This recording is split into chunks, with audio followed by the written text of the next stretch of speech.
వినాయక చవితి సందర్భంగా ప్రతి ఒక్కరూ మట్టి గణపతులను ప్రతిష్ఠించి పూజించాలని GHMC deputy mayor Moti Srilatha Shobhan Reddy అన్నారు. దీని ద్వారా చెరువులు, నీటి వనరులు కలుషితం కాకుండా ఉంటాయని చెప్పుకొచ్చారు. ఇక పర్యావరణాన్ని కాపాడాలని తార్నాక డివిజన్లో మట్టి గణపతి విగ్రహాలను పంపిణీ చేశారు. మట్టి గణపతి విగ్రహాలను తీసుకుని వచ్చి పూజలు చేసి పర్యావరణ పరిరక్షణలో భాగస్వామ్యం కావాలని కోరారు. ఇక జీహెచ్ఎంసీ పరిధిలో 5 లక్షల విగ్రహాలను పంపిణీ చేస్తున్నట్లు తెలిపారు.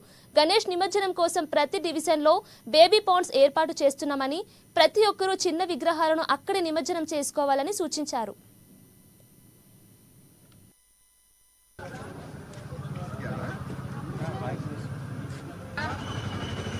ఈరోజు తెలంగాణ రాష్ట్ర ప్రభుత్వం సీఎం రేవంత్ రెడ్డి గారి ఆధ్వర్యంలో, మా జిహెచ్ఎం ఆధ్వర్యంలో, హెచ్ఎండిఏ ఆధ్వర్యంలో 5 లక్షల మట్టి వినాయకుల్ని ఈ రోజు నుంచి మేము జరుగుతుంది. ఈరోజు మా దగ్గర మా క్యాంప్ కార్యాలయం తార్నాకలో ఈరోజు డిస్ట్రిబ్యూషన్ చేయడం జరిగింది.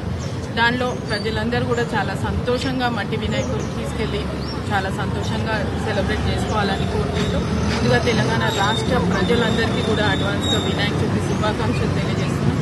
ఈ మట్టి విగ్రహాల కాన్సెప్ట్ అనేది ఏంటంటే, మనకి ఉన్న చెరువుల్లో మనకు తెలుసు పొల్యూషన్, వాతావరణం, మన గాలి వాతావరణం అన్నిటికీ కూడా మనకి పిఓపితోని కలర్స్తోని చేస్తే పొల్యూట్ అవుతుంది. కాబట్టి జిహెచ్ఎంసీ గవర్నమెంట్ ఆలోచన, జిహెచ్ఎంసీ కూడా మట్టి విగ్రహాలు చేయాలనే ఆలోచనతో ఈసారి ఇంకా 5 లక్షల విగ్రహాల వరకు డిస్ట్రిబ్యూట్ చేయడం జరుగుతుంది. ప్రతి ఒక్క కార్పొరేటర్కి, ప్రతి ఒక్క డివిజన్కి, ప్రతి ఒక్క సర్కిల్ వైజ్గా ప్రతి ఒక్కరికి కూడా వినాయకులు ఇవ్వడం జరుగుతుంది. అందరూ కూడా ఈ రోజు నుంచి డిస్ట్రిబ్యూషన్స్ చేస్తున్నారు. రేపు